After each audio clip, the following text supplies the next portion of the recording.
welcome back. Good to see you again. You look great. And this week we're gonna be doing something super easy and super simple. It's just gonna be mashed potatoes. I'm gonna show you how I don't even know. I was gonna say how I make my mashed potatoes, but I've actually never done them like this before. So we're trying something new. I kind of just came up with it off the top of my head, so it's not like I'm following anybody's recipe. So just kind of follow along and see if it works out. So first of all, I have peeled 3 cloves of garlic already, and I'm just gonna set those aside, and I'm going to peel my potatoes.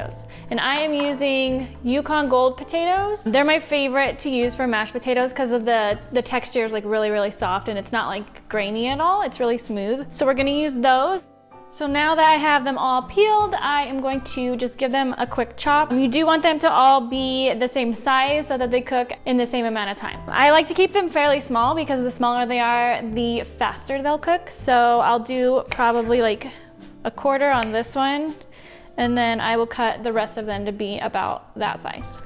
Okay, we've got them all chopped. I'm just gonna put them in my pot. Just kind of dump them in there. And then to add extra flavor, I will add the garlic directly to the pot so that the garlic will kind of cook along with it. And I will just use my little garlic press to, instead of chopping it, it lets out more of the garlic oils and flavor, I think.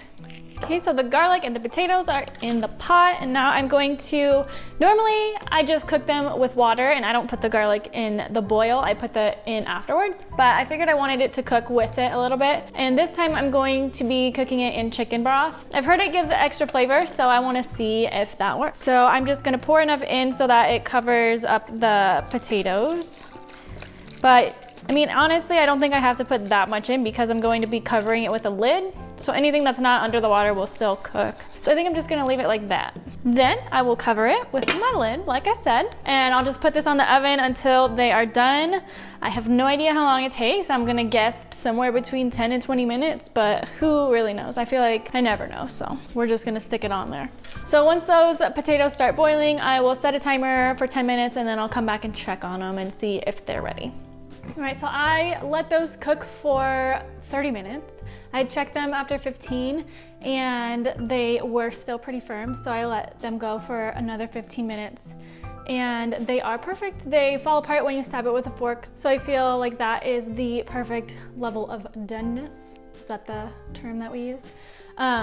For mashed potatoes. So I'm just going to mash them. There are several different ways to mash potatoes. For the potato cakes that I made 2 weeks ago, I just used a fork and they do come out a little lumpy that way. So if you like lumps, that works for you, then just use a fork. But I am making mashed potatoes and I want them to be smooth this time, so I'm going to use my potato ricer. And a potato ricer is basically, it works the same way that the garlic press works, where you open it up, you put the potatoes in the little cup part, and you press it down and it smashes it out through all the holes.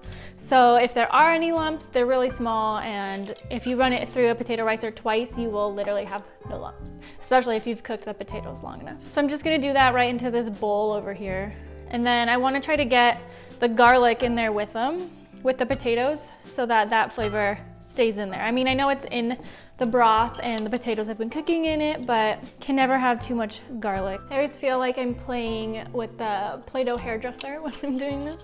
All right, those are all riced and all over my counter. Now that we have the flavorful potatoes, we can add some richness to them by putting butter and milk. If you have cream, I would use cream instead, but I don't have any cream and it's kind of expensive, so I'm just gonna use the milk that I have that is gonna go bad if I don't use it anyway. So I'm using a half a stick of butter for this amount of potatoes, but it's really up to you. You can use however much you want. If you like buttery potatoes, add more. If you don't really like buttery potatoes, then don't add as much. I just kind of bury the butter in the potatoes so that it'll melt with the hot potatoes.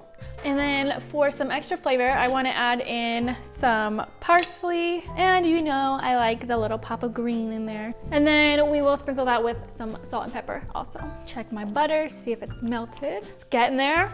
I like to melt the butter all the way before I add in the milk because the milk is cold from the fridge. I will also say that I'm making this for my lunches as a part of my lunches. So cold milk cooling down the potatoes is totally fine. But if you're making this for something that you're making like right now, like eating right now, you can add the milk and it will cool the potatoes down, but you'll want to put them back on the stove a little bit. So if you're doing that, add a little more milk than you think or more liquid than you think, because putting it back on the heat is gonna let some of that liquid cook off. Oh, they smell so good.